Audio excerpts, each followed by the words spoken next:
donna sarebbe stata uccisa e data in pasto ai maiali, così il racconto agghiacciante del pentito cossidente, dichiarazioni acquisite dalla direzione distrettuale antimafia. Frascineto diventa zona rossa, preoccupano i troppi focolai registrati in questi ultimi giorni in Calabria. Sotto osservazione Locri, Pisco Pio e Albi sarebbero originati dalle tombolate natalizie. La regione fa registrare l'RT di 1,14, il più alto in Italia. Se dovesse superare la soglia di 1,25 indicata dal governo come area a rischio, la Calabria potrebbe finire in zona rossa. Contatto con una persona positiva in quarantena, il parroco della chiesa Sacri Cuori di Castrovillari, l'edificio di culto resterà chiuso. Dopo l'ordinanza con la quale si rinvia l'apertura della scuola al 31 gennaio, Spirlì si rivolge ai genitori: evitate di fare ricorso al TAR, pensate ai vostri figli.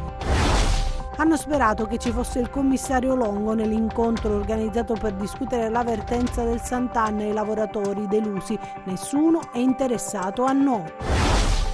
Il racconto della guarigione dal Covid: ho visto il volto di Cristo sul monitor mentre ero ricoverato nel reparto di terapia semi-intensiva dell'Annunziata di Cosenza. Antonello Scalzo dice: sono un miracolato. Dalla sorrisi e gioie ai bambini nel giorno della Befana. La terra di Piero distribuisce doni alle famiglie in difficoltà a Cosenza. Buonasera ad Anna Franchino e ben ritrovati a questa nuova edizione in diretta del nostro telegiornale. In apertura la cronaca con la vicenda dell'imprenditrice Regina Maria Chindamo, scomparsa il 2016, che dai racconti agghiaccianti di un pentito emergono nuovi particolari sulla sua morte. Sarebbe stata uccisa e data in pasto ai maiali perché non avrebbe ceduto al vicino un terreno. Ora le dichiarazioni sono al vaglio della magistratura, che valuterà se sono affidabili e cercherà nuovi riscontri. Sarebbe stata uccisa, il suo corpo dato in pasto ai maiali o macinato con un trattore. Questo è il racconto agghiacciante di un collaboratore di giustizia sulla vicenda che riguarda Maria Chindamo, l'imprenditrice 44enne scomparsa il 6 maggio del 2016 nelle campagne di Limbadi. A rivelarlo alla direzione distrettuale antimafia di Catanzaro è stato Antonio Cossidente, ex componente del clan dei Basilischi in Basilicata, diventato collaboratore. L'imprenditrice Regina di Laureana di Borrello, secondo quanto ha riferito, sarebbe stata uccisa per punizione perché si sarebbe rifiutata di cedere un terreno a Salvatore Ascone, indagato per l'omicidio dell'imprenditrice, perché era vicino di casa della Chindamo e avrebbe manomesso il sistema di videosorveglianza proprio la sera prima della scomparsa. Le dichiarazioni acquisite adesso dalla magistratura e messe agli atti del processo per le presunte pressioni sul collaboratore Emanuele Mancuso da parte dei suoi familiari per farlo ritrattare. A raccontare a Cossidente i fatti legati alla scomparsa di Maria Chindamo sarebbe stato proprio Emanuele Mancuso, figlio del boss Pantaleone. Dunque si apre una nuova pista nella vicenda dell'imprenditrice Regina. I figli e il fratello chiedono verità e giustizia da quasi 5 anni.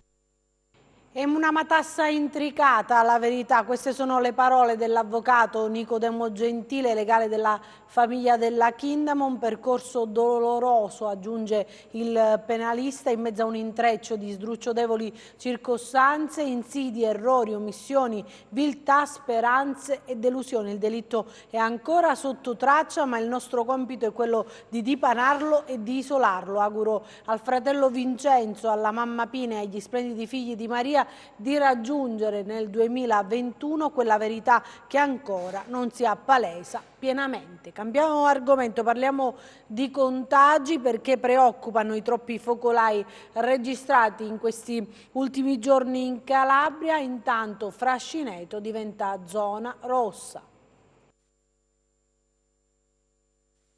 Il virus corre nonostante il lockdown. Durante le feste a Frascineto, centro del Pollino, circa 2000 abitanti, sono 31 i positivi. Il sindaco Angelo Catapano ha deciso di dichiarare la zona rossa, ma cos'è accaduto? Tra i vicoli del paese si racconta di tombolate nelle case che avrebbero innescato i focolai. Eppure qui la scorsa primavera, in piena prima ondata, si registrò un solo caso, una signora tornata da Reggio Emilia. Questa volta invece i comportamenti fortemente sconsigliati ma adottati avrebbero aperto la porta al virus nel piccolo centro. L'ordinanza ha l'obiettivo di arginare i contagi e rendere possibile il tracciamento, operazione complicata. Non va meglio ad Albi, nel Catanzarese, dove si contano 19 positivi. L'amministrazione comunale ha deciso di sottoporre a tampone gratuito l'intera cittadinanza e consentire così lo screening della popolazione. Buone notizie arrivano da Isca sullo Ionio, dove sono tutti negativi i tamponi dei bambini e del personale scolastico. Il test era stato necessario dopo il contagio di una maestra e di un piccolo alunno. Continua a preoccupare con numeri importanti la situazione nella Locride e nel Vibonese, in particolare nella frazione Episcopio della città di Vibo, con il sindaco Maria Limardo che in un post su Facebook denuncia la violazione delle quarantene e atteggiamenti che definisce irresponsabili, dicendosi indignata. E c'è un fenomeno nuovo che si fa strada nella difficile situazione, quello cioè della reticenza ad ammettere la positività singola o di un familiare, il rifiuto dell'isolamento, un modo di fare che va stigmatizzato perché compromette la salute collettiva. E preoccupa l'RT calabrese che di 1,14 se supererà la soglia di 1,25 rischiamo la zona rossa. La Calabria fa registrare l'indice RT fra i più alti delle regioni italiane. Se si arrivasse alla soglia fissata all'1,25 saremmo fra le regioni a rischio e dunque in zona rossa. Il responsabile dell'emergenza Covid della regione Calabria, Antonio Belcastro, ai nostri microfoni dice: è un dato che non ci coglie impreparati. Ce lo aspettavamo in effetti perché nell'ultima settimana, che è quella di riferimento del monitoraggio dell'Istituto Superiore di Sanità, che è 28 dicembre, 3 gennaio, noi abbiamo avuto un'impennata dei soggetti positivi, dei casi positivi. Siamo arrivati quasi a 2000, siamo a 1896 in quella settimana. Hanno influito molto i due focolai grossi della provincia di Vibo Valentia, ma non solo, però siamo passati da una percentuale di casi positivi che era 3 settimane prima intorno al 7% ad una percentuale del 12,50%, quindi abbiamo quasi raddoppiato il numero dei casi positivi nei 7 giorni precedenti e sapevamo che l'RConT sarebbe aumentato. Partivamo da un RConT al 27 dicembre di 1,09, siamo arrivati ad 1,14, per fortuna siamo ancora nella forbice che prevederebbe uno scenario di tipo 2, quindi una zona arancione dall'11, dovrebbe essere così anche perché non ci sono altre allerte segnalate. Da questo dato dipende anche l'ordinanza sulla scuola emanata dal presidente facente funzioni Spirlì. Dipende da questo dato che noi sapevamo con una tendenza in aumento, e dalla curva dei contagi che sta aumentando, ha ripreso ad aumentare abbastanza con una velocità non dico impressionante, ma importante anche questa, e quindi da far preoccupare.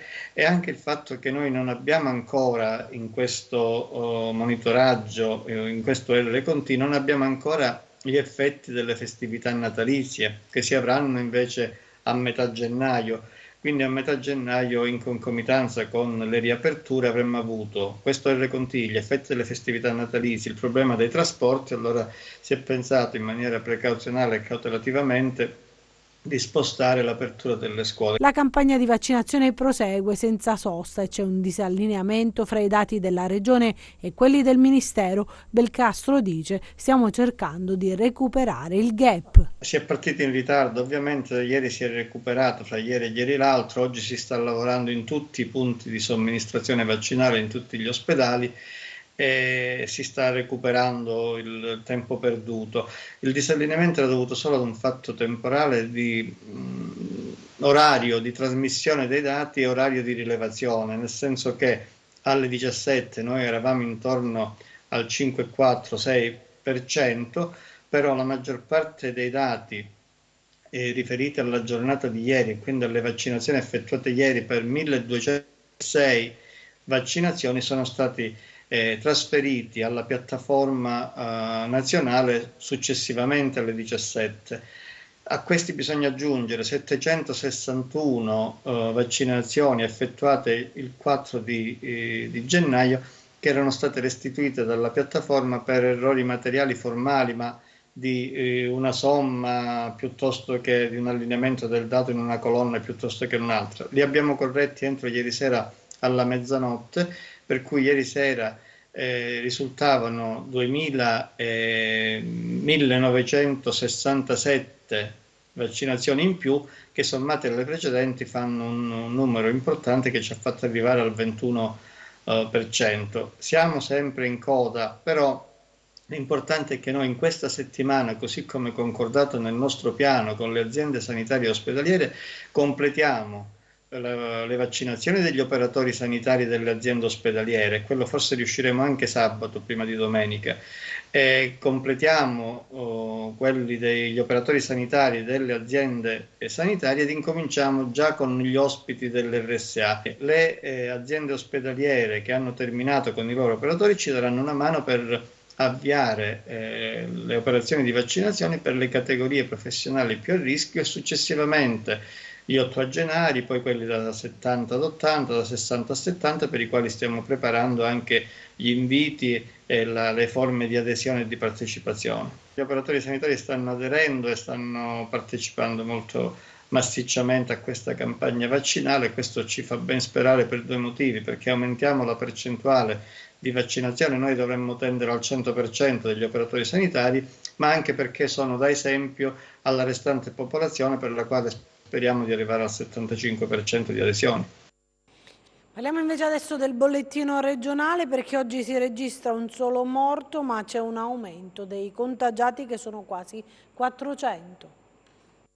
Impennata di contagi nelle ultime 24 ore in Calabria, sono 398 i nuovi positivi, mentre sono 2.956 i tamponi eseguiti. Le persone risultate positive al coronavirus dall'inizio della pandemia sono 25.386, quelle negative 407.445. I casi confermati oggi sono così suddivisi: 139 a Cosenza, 69 a Catanzaro, 0 a Crotone, 38 a Vibo Valentia e 152 a Reggio Calabria. Aumentano anche i ricoveri ospedalieri, se ne registrano 244 in reparto, mentre 20 in terapia intensiva, un solo decesso che si registra nel Cosentino. E ora vediamo qual è la situazione dei contagi nella Locride, che sono oltre 500. Il municipio di Locri riaprirà domani e le attività riprenderanno quindi regolarmente. In questi giorni è stato chiuso perché si è resa necessaria la sanificazione di locali e uffici dopo che il sindaco Giovanni Calabrese è risultato positivo al coronavirus. Il primo cittadino sta sostanzialmente bene, purtroppo si è reso necessario il ricovero al grande ospedale metropolitano di Reggio Calabria, ma la situazione sembra essere tranquilla. Ovviamente ancora i medici non si sbilanciano, ma il monitoraggio del paziente sembra essere confortante. La situazione nell'Alto Ionio Reggino per quanto riguarda il Covid-19 comincia ad essere preoccupante. Oltre 550 sono i casi registrati, 107 a Locri, 109 a Siderno, ma anche San Luca sta facendo registrare un trend in aumento. Naturalmente le autorità sanitarie sono sul campo e si sta cercando di contenere, soprattutto in vista della preventivata terza ondata, ulteriori effetti negativi. Allora il contatto con una persona positiva è finito in quarantena il parroco della chiesa Sacri Cuori di Castrovillari. L'edificio al culto adesso resterà chiuso. Nel giorno dell'Epifania la cattedrale dei Sacri Cuori a Castrovillari resta chiusa, le celebrazioni liturgiche sono annullate. Dalla pagina Facebook Don Gianni Di Luca avvisa i fedeli di essere venuto a contatto con una persona risultata positiva al Covid. E così, in attesa di sottoporsi insieme ai collaboratori e ai parrocchiali più stretti al tampone, inizia la quarantena fiduciaria. Nel post dice: la Chiesa rimarrà chiusa per precauzione fino ad ulteriore sanificazione. Non possiamo permetterci il lusso di essere superficiali. Intanto nell'area mercatale continua la massiccia operazione di screening con tamponi antigenici a cura della Croce Rossa Italiana. Ieri su 206 tamponi, 7 appartenenti a 3 nuclei familiari sono risultati positivi al Covid, mentre sono risultati negativi circa 80 operatori delle scuole. Nell'attesa di concludere l'operazione di screening sugli operatori scolastici, si ritornerà in classe il 13 gennaio, come indica la nuova ordinanza firmata dal sindaco Mimmo Lopolito. La disposizione prevede che tutte le scuole di ogni ordine e grado, nido dell'infanzia, elementari, medie e superiori, restino chiuse sino a martedì 12 gennaio e che durante questi 6 giorni di chiusura in presenza le stesse garantiranno l'attività didattica a distanza.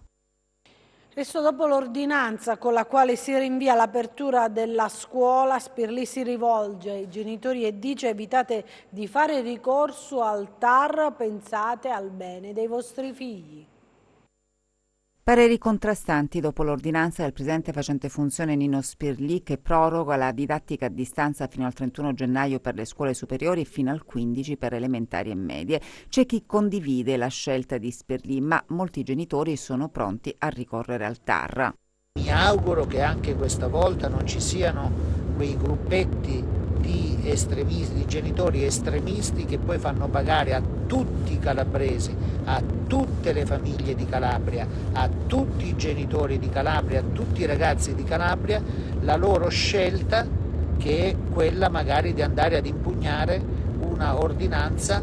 Io sono dell'idea che prima bisogna tutelare la salute, la sanità anche psicologica e psichica dei nostri ragazzi, perché quando un ragazzo è costretto ad andare a scuola in presenza e poco poco torna a casa con il virus che l'avrà preso sui mezzi di trasporto, per strada, nella piazza, nel muretto, dove vi pare, davanti ai cancelli della scuola, dove vi pare, e poi magari fa ammalare il papà o la mamma o il nonno o la nonna, e qualcuno di loro poi non ce la fa, vai a sistemare la psiche del ragazzo, che si sentirà poi responsabile purtroppo di quella morte. Quindi non diciamo cavolate e cerchiamo di essere veramente corretti prima che davanti al resto del mondo, davanti ai nostri ragazzi. Ma qual è la posizione dei presidi? Stiamo cercando di adeguarci ad ogni decisione assunta, e governativa e regionale, perché non vogliamo essere il baston contrario alle decisioni, e quindi ci attrezziamo ad ogni decisione che viene assunta e andiamo avanti, perché la scuola non si è mai fermata e mai si fermerà. Adesso vi facciamo sentire il racconto di Antonello Scalzo, un medico che racconta appunto la guarigione dal Covid. Ho visto il volto di Cristo sul monitor mentre ero ricoverato nel reparto di terapia semi-intensiva dell'Annunziata, e dice: sono un miracolato. Questa foto con il casco l'ha conservata sulla memoria del telefono Antonello Scalzo, medico dell'ASP di Cosenza, che ha vissuto sulla sua pelle la sofferenza del Covid e del ricovero in subintensiva all'ospedale dell'Annunziata.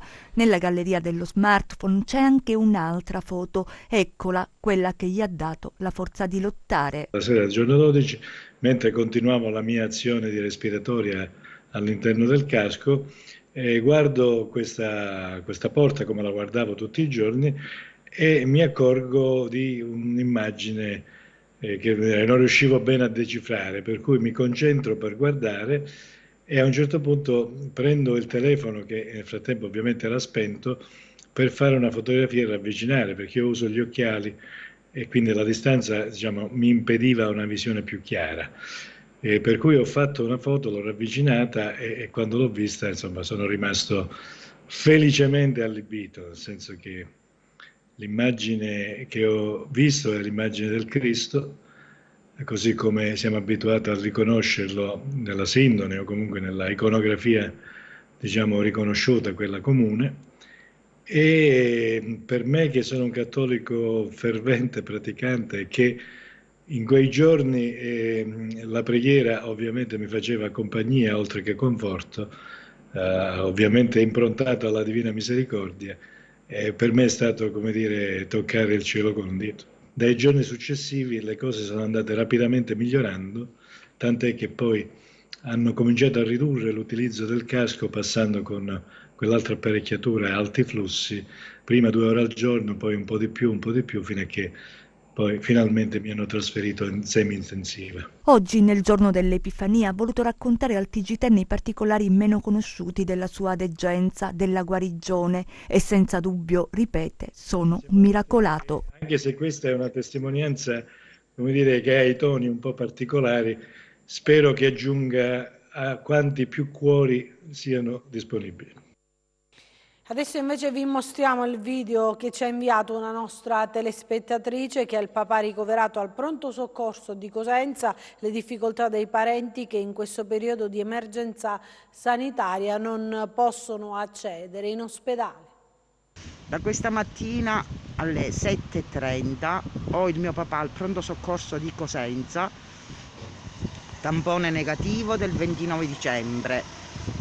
Documentazione portata e medicine portate, lo tengono al pronto soccorso quando nelle cartelle cliniche è evidenziato che ha la presenza di liquido in un polmone, essendo cardiopatico urge ricovero all'IRCA. L'IRCA mi dice telefonicamente da 10 giorni che se non passa dal pronto soccorso loro non possono ricoverare e urge questo prelievo dei liquidi, altrimenti rischia di morire. Ringrazio intanto con la speranza che qualcuno evidenzi queste problematiche. E hanno sperato, cambiamo argomento, ci fosse il commissario Longo nell'incontro organizzato per discutere la vertenza del Sant'Anna. I lavoratori delusi dicono: nessuno è interessato a noi. Continua il presidio dei lavoratori del Sant'Anna Hospital di Catanzaro, struttura sanitaria che rischia la chiusura. Nulla di fatto anche dopo la riunione della Commissione Sanità della Regione.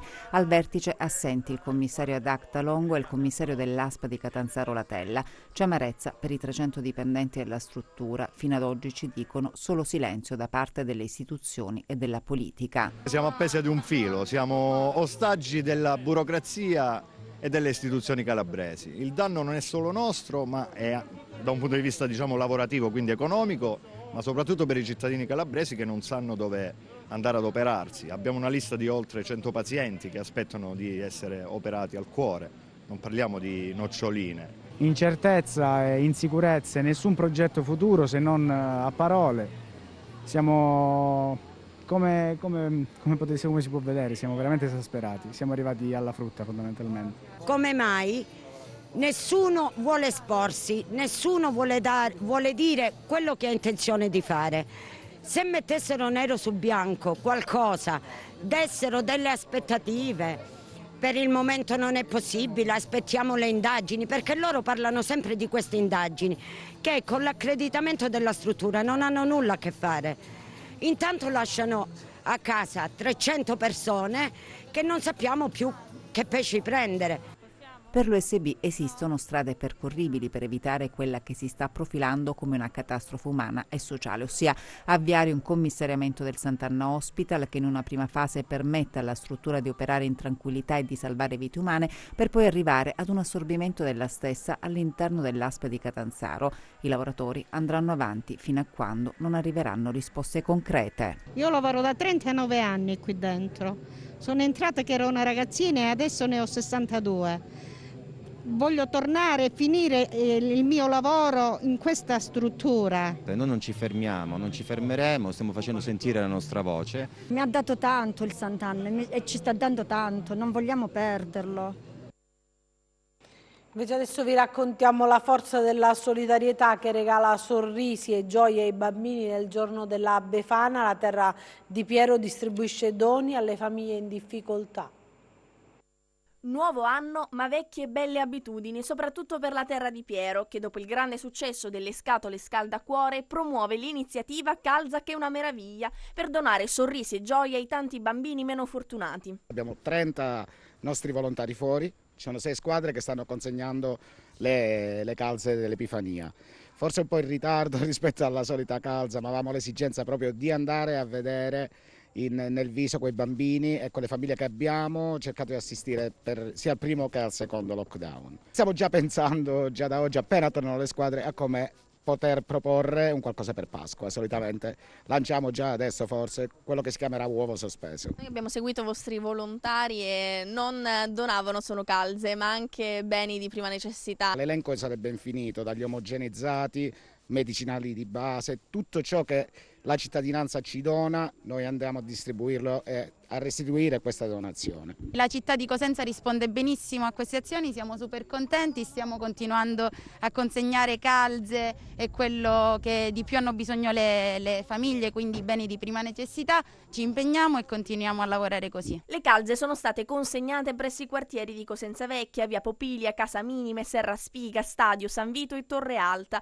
Arriva così la Befana dal cuore nobile, la Befana della terra di Piero, che dona, grazie alle tante donazioni dei calabresi, la calza solidale e regala, soprattutto in questo giorno di festa, un sorriso a tanti bambini.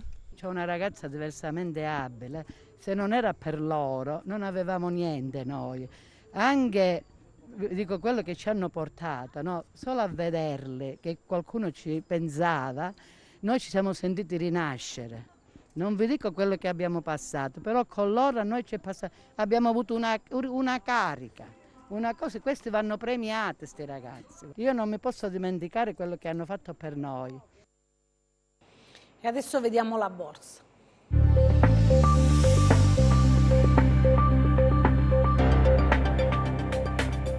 Chiusura in deciso rialzo per le borse europee, mentre a Wall Street i principali indici americani hanno invertito la rotta dopo una partenza negativa. Il focus dei mercati resta sul testa a testa in Georgia, che deciderà chi prenderà il controllo del Senato USA, con una vittoria dei democratici che assicurerebbe la maggioranza in entrambi i rami del Congresso, una prospettiva che ha favorito gli acquisti sui titoli più ciclici, dato che secondo gli operatori porterebbe a maggiori stimoli economici e una regolamentazione più stretta su alcuni settori, come quello dei colossi tech. In Europa l'Agenzia Europea del Farmaco ha nel frattempo dato l'ok al vaccino per il Covid-19 sviluppato da Moderna. L'UE ha già ordinato 160 milioni di dosi da destinare fino a 80 milioni di persone. Sul fronte macro il PMI servizi dell'Eurozona si è attestato a 46,4 punti, al di sotto del consensus della rilevazione preliminare a 47,3 punti. Il PMI composito si è fissato invece a 49,1 punti, anche in questo caso sotto i 49,8 del consensus. In Germania la stima preliminare dell'indice dei prezzi al consumo a dicembre ha evidenziato un più 0,5% su base mensile rispetto al più 0,6% previsto dagli analisti e dopo il meno 0,8% di novembre. Il dato su base annua evidenzia una flessione dello 0,3% dopo il meno 0,3% del mese precedente. Così il FTSE MIB di Milano ha terminato la seduta in rialzo del 2,4%, bene anche il FTSE 100 di Londra a più 3,5%, l'Ibex 35 di Madrid a più 3,4%, il DAX di Francoforte a più 1,8%, il CAC 40 di Parigi a più 1,2%, oltreoceano il Dow Jones guadagna l'1,7%, l'S&P 500 l'1,1% e il Nasdaq lo 0,3%. Sul Forex il cambio euro-dollaro viaggia a 1,228, mentre il dollaro-yen è risalito a 103,3. Tra le materie prime in rialzo le quotazioni del greggio, con il Brent a più 1,7% a 54,5 dollari e il VTI a più 1,5% a 50,7 dollari. Sull'obbligazionario il BTP Bund si attesta a 109 punti base, con il rendimento del decennale italiano allo 0,57%. Tornando a Piazza Affari, in evidenza Buzzi Unicem a più 8%, bene anche CNH a più 6,6%, Enel a più 6,4% e Unicredit a più 6,1%. Forti acquisti anche sui petroliferi, con Tenaris a più 5,4%, Saipem a più 5% ed Eni a più 3,3%, mentre hanno chiuso in coda al FTSE MIB Inuit a meno 3,4%, Recordati a meno 3,5% e Diasorin a meno 4%. Grazie e buon proseguimento di serata da Market Insight. E noi chiudiamo con le previsioni del tempo.